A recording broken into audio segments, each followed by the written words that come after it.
Are you a leader, manager, entrepreneur, business owner, or knowledge worker? Are you leading people and wondering how to be a better leader in your own life and work? If you are, then you can be thinking about experimenting differently. Join us on the Experimental Leader podcast and take a look at the ways leaders are experimenting in their own lives. Hosted by Melanie Parrish and Mel Rutherford, we dive into real-life conversations about how people might be using a scientist mindset and experimenting in their work. Shift your leadership into something more innovative. Join us on the Experimental Leader podcast today. Hello, I'm Melanie Parrish. Hi, I'm Mel Rutherford. And we are your hosts on the Experimental Leader podcast. I realized we don't say anything about who we are in the intro. So I'm an executive coach and I work with leaders and teams. I'm an academic psychologist and I'm McMaster University's first transgender department chair. Cool. I think we should start introducing ourselves. I like it. Well, in our family, I've been thinking about in my life and leadership and, what I'm doing in the world this week. Our son, one of our sons, we have twin 18-year-old boys, and one of our sons, only one, is going away to university for the first time. And so what had me waking up in the middle of the night with only a few tears was worrying about the system of our family, but also their system as twins, like who they are. And I'm really conscious of the fact that they've done everything together for their whole lives. They get in the car at the same time every day. They come home at the same time. They went to the same school. They're on the same swim team. And I think they don't even know what that system, what it means for them. And I was thinking about, sort of how we might honor that system on Thursday night before my one son leaves. And I was thinking, systems have strengths and challenges. Every system does. And every system has people coming and going. And September is really a time that people sometimes transition from workplaces. And I just was thinking that from a leadership perspective, honoring those comings and goings can be really important to a system about how they hold people and how they make people important, and how they make loss important in work systems as well as family systems. What have you been thinking about? Well, I'm in academia, as I said, and this is the time of year that there's a lot of transitions in academia, which is related to your comment.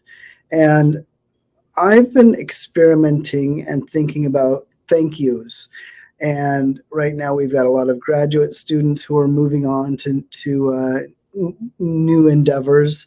And I've been really intentional about thanking them for their contributions to our department. And I also have a practice of thanking people throughout the year. So rather than waiting for holidays or significant events like this, whenever I notice somebody in the department who's made a particular contribution, I go out of my way to thank them. I have a packet of thank you notes in my desk, and sometimes I have chocolates as well. So they might get a chocolate attached to their thank you note. And I've noticed over the past several months that those thank you notes appear places. I've seen them on bulletin boards and on walls and on people's fridges, and I think people really appreciate being recognized, and in particular, a specific thank you, a thank you that mentions something that they've done recently. I think that those are the kinds of thank yous that are really appreciated. I think it's interesting. Both what I'm thinking about and what you're thinking about are forms of acknowledgement. And in coaching, we actually learn the skill of acknowledgement as opposed to compliment. So acknowledgement is sort of the deeper skill of fully seeing someone or seeing something about them. And it sounds like that's what you're doing in your thank you notes. And I think it's really important to acknowledge, sort of, if I think about how I acknowledge someone, it's I see that you're doing XYZ. Mel, I see that you're really taking the time to carefully consider how you thank people for their service. And I see that it's having a really positive impact. So it's both the acknowledgement of what you're seeing and then what the impact is of that. And that's how you get powerful acknowledgement. That's super cool. Yeah. Okay, well, I have to tell you, we have a very exciting guest today. We are being joined by Tameka Williamson, and she is a passionate and dedicated motivational speaker, coach, and learning strategist. She's a multi-award winning and best-selling author of Parents Send Your Kids, or Parents Send Your Child to College for Free, Getting a Full Ride, and the College Reboot, as well as a contributor to 2 influential faith-based and educational collaborations. Her gifts run the veritable gambit when it comes to teaching academic hopefuls and their parents how to kill the college game, and her insightful, groundbreaking, and revolutionary approach. Oh my gosh, I think we should have talked to her last year. Tameka, welcome to our show. Welcome, Tameka. Thank you for having me. It's great to be here with you, Mel and Melanie. Well, it's great to have you here. And I'd love to know what you're thinking about in your life and leadership right now.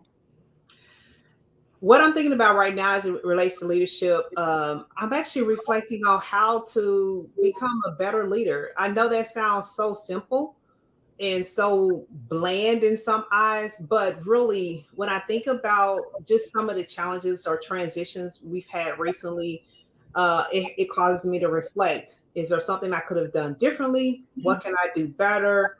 How can I better equip my team so that they can be stronger leaders, so they can accomplish more? So that's actually the place where I'm at in this leadership journey. Well, I know this is a thing leaders grapple with all the time. In fact, we actually have a leadership essentials program for exactly that. So I will share with you later. But I think it's true that leaders often don't know exactly what to do to be better leaders. What I know that you help people with the college game.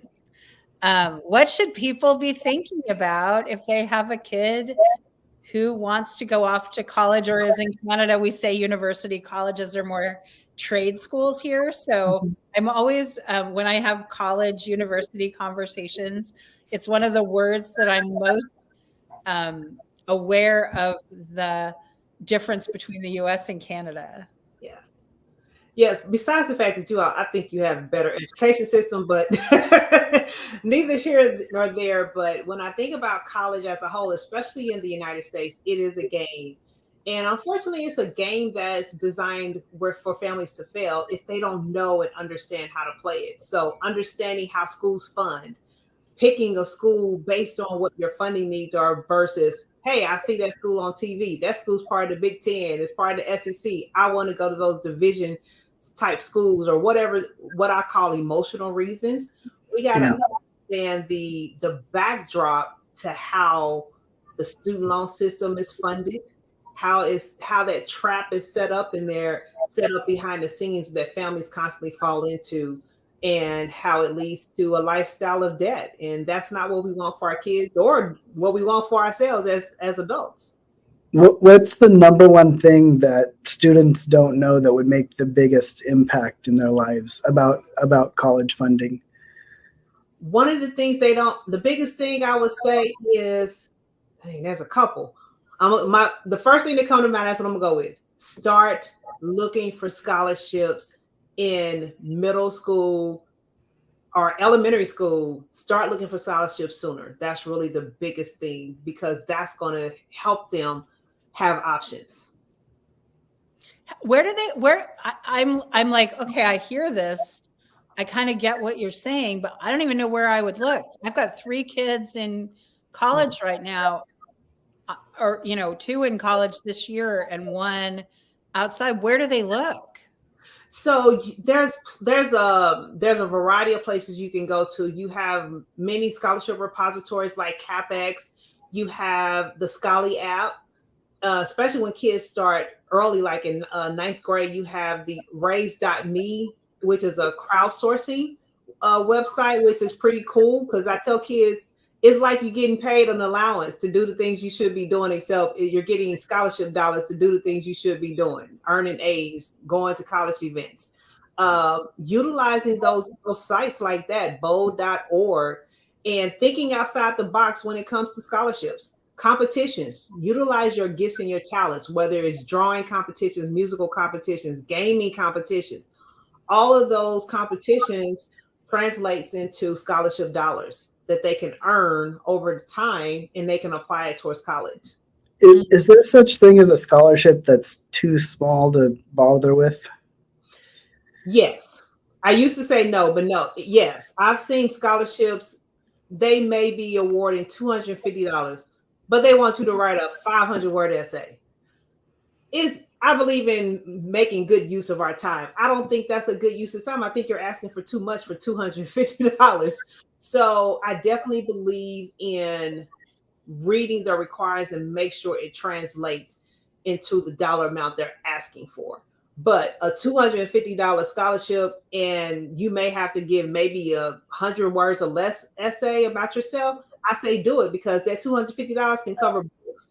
It can cover your housing, laundry. You need to get your clothes washed, or whatever. Every little bit adds up. Who in a family should lead the application journey? Like, how would this, I know how it worked in our household, but how should it work? What's the best practices? Like, what do you know that we could learn from? So for me, when I think about it as a best practice, I'm going to apply this from a leadership standpoint, because colleges are looking for leaders. Henceforth, students should be leading this process. Parents, you are there to guide and coach them along the way, but the students should be leading it, because they need to know and experience how to become a leader. They need to know how to manage, because for me, it's a project. They need to know how to manage it from beginning to end, how to manage getting the applications in, creating that timeline, meeting the deadlines. When you think about the skills that you get from such a project, because that's what it is, these are transferable skills that's going to help them be more valuable once they get into the workforce or military, or if they want to run their own business. These are still transferable skills that's going to set them up for success in the long run.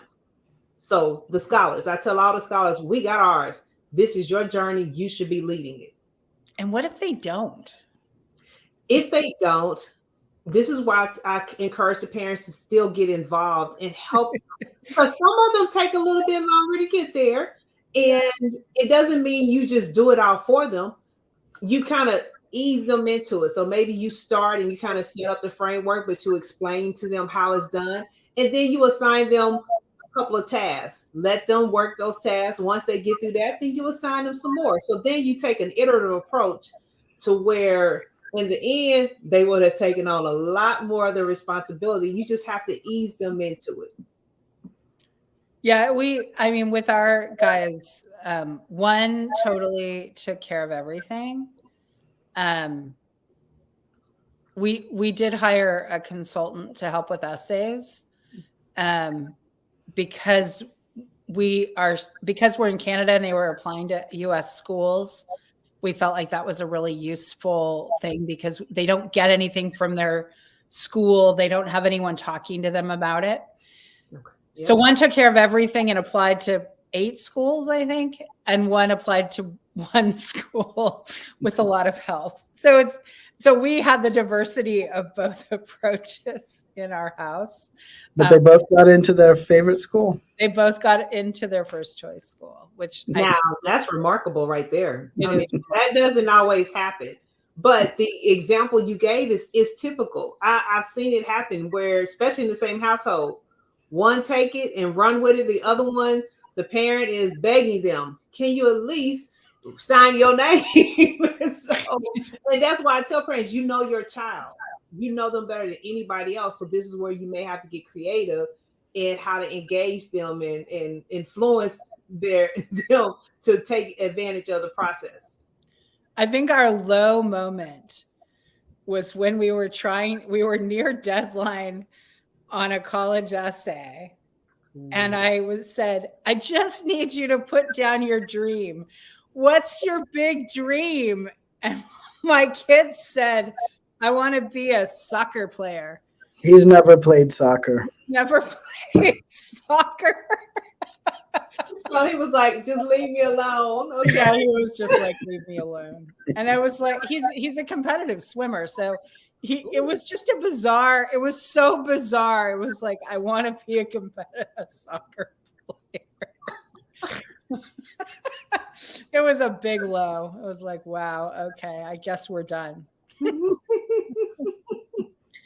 I have a question from you from a different perspective. Okay. Each of my parents has a little scholarship fund that they award annually, or they try to award annually. Sometimes they don't get applications. This year, neither of them got an application for their little scholarship. How do we explain that? Unfortunately, that's common. I literally just I have some students. We was talking about scholarships last week, and I have this scholarship formula that how we're teaching kids to learn how to apply for scholarships effectively is we created the scholarship SNOB system. So become a SNOB, and B in SNOB is backyard. And they're like, what do you mean by backyard? Your local scholarships. That is the lowest hanging fruit, and it's the least applied to area. It's the greatest opportunity for you to win because you have less competition. Because to your point, many students do not apply. And so I'm encouraging and pushing more students. Stop going after the big name brand scholarships. I'm not saying don't apply to them. The competition is so steep. I mean, the probability of you getting it is very low. Let's just be very real about that. Go increase your chances by going after those that's more realistic. So when you start talking about trading time for dollars, spend most of your time going after those local scholarships because your earning potential is a lot higher. And then you can still do the big ones here and there. I just tell them to keep sharing it, partner with schools, local organizations, but unfortunately that's common. We my parents actually have a scholarship fund as well. My mother is deceased, but my father is also on it, and we partnered with PEO, which is a philanthropic education organization that is all about scholarships. And my hope is that they will be administering it and finding people to give it to. I don't know if it's true, but they give lots of scholarships. And so we set it up through them, hoping that they would manage this problem. So I'll give them a pitch too, that they have lots of scholarships. So if people are listening, their scholarships are worth looking into because they're quite good. And they have a lot of the values I have around underserved communities and making sure that people can go to school. That's really a good avenue. You have a lot more organizations that is becoming that vehicle for even other big, larger organizations. I guess people like, look, can I outsource this? Can you manage it? So even like your sites that used to just only privately post their own scholarships, they're hosting other scholarships as well. Now, I don't know the cost factor associated with it, but I think that's a great idea because if they already have the traffic, then it's definitely going to get seen.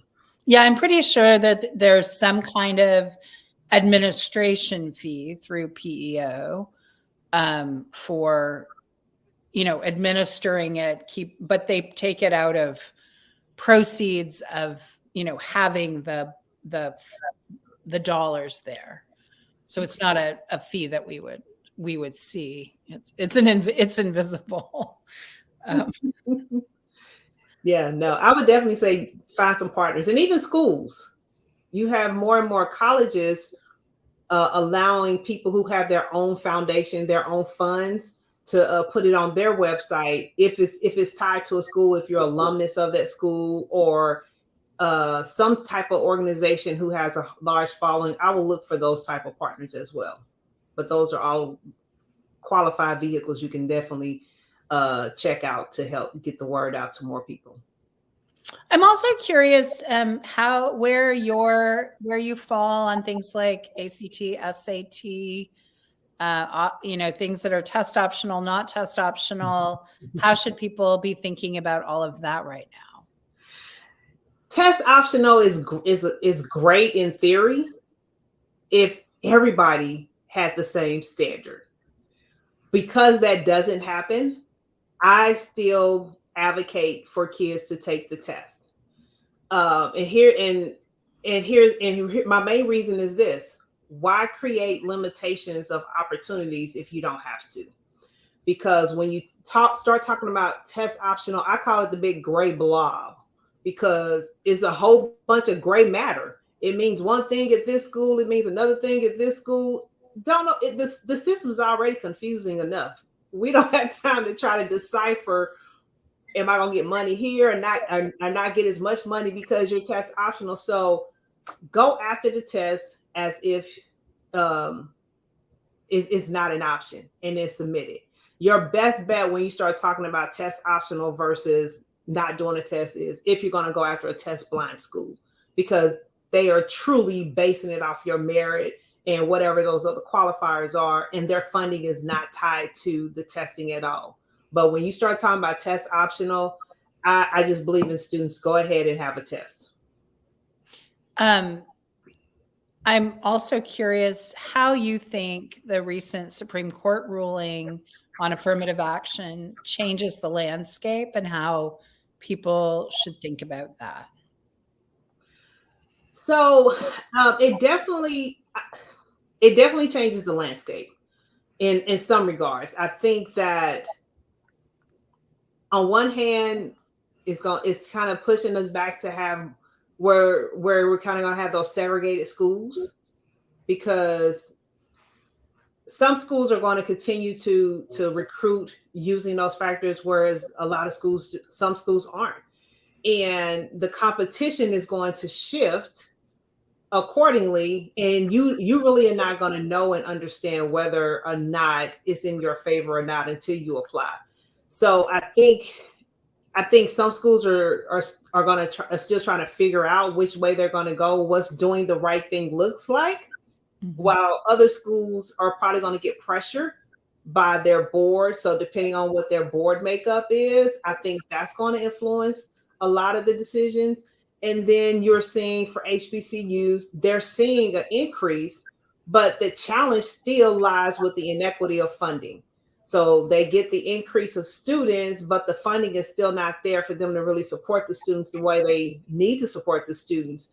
So I think it's on one hand is good for HBCUs, but then on the other hand, I don't think it's good for the whole educational system, because it's just a Band-Aid to a bigger problem that still exists. There's still a lot of inequity across the board, from funding to just education, period. Our education system needs a total overhaul.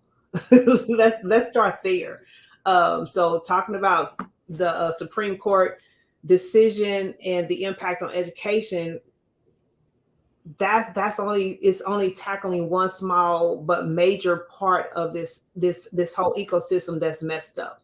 We got to get back to the root of just the pure essence of how kids are being educated in general.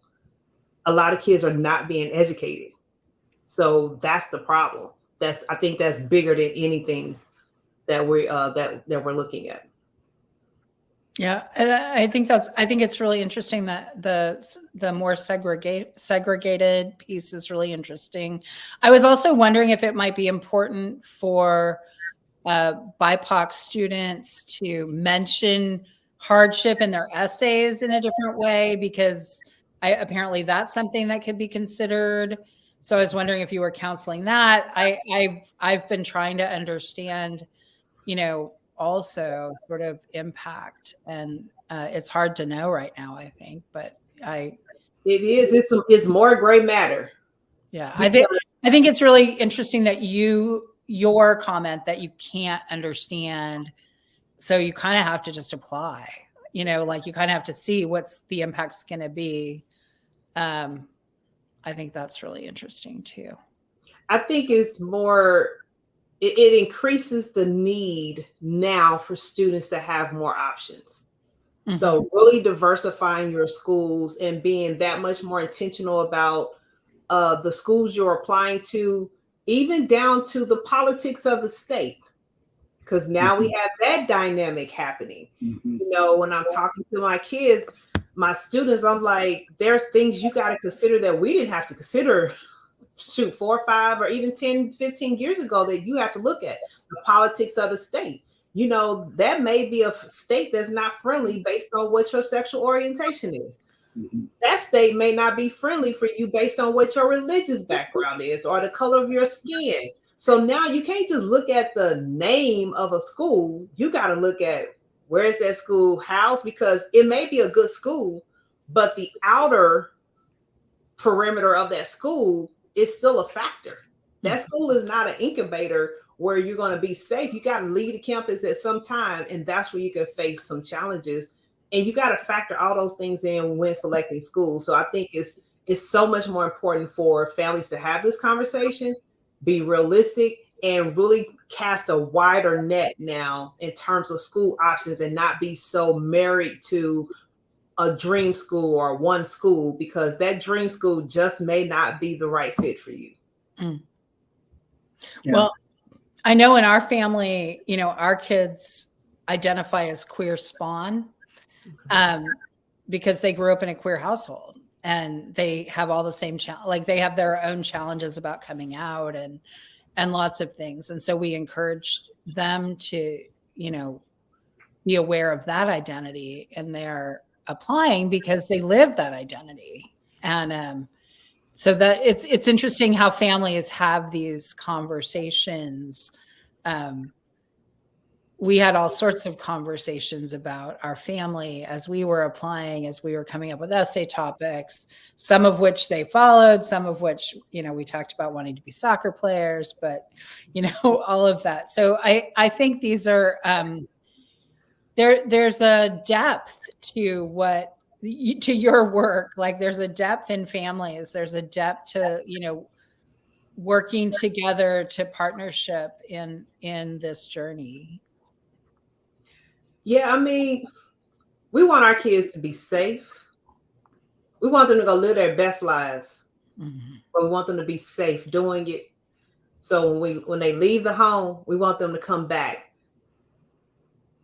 better than how they left, but safe and whole, not broken.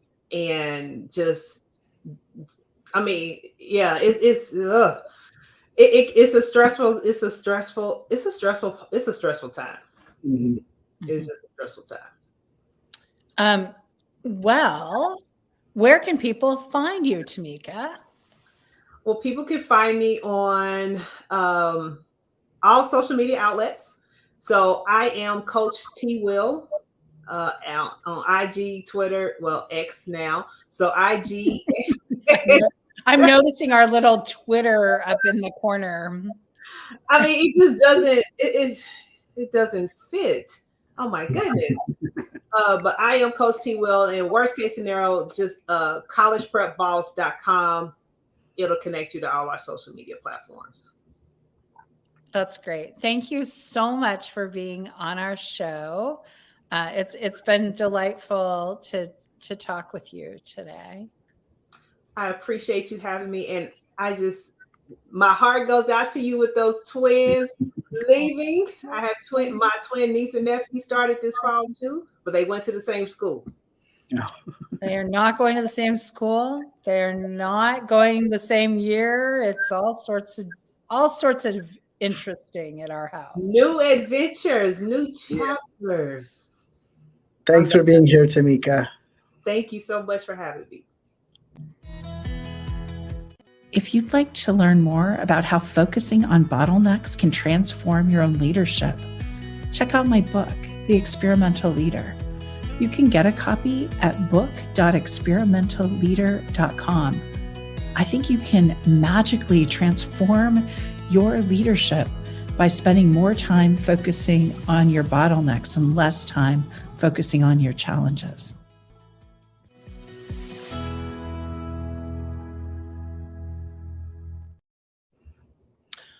Well, that was pretty fun, huh? Yeah, as you know, as an academic, the idea of really helping kids become the best they can be is really exciting to me.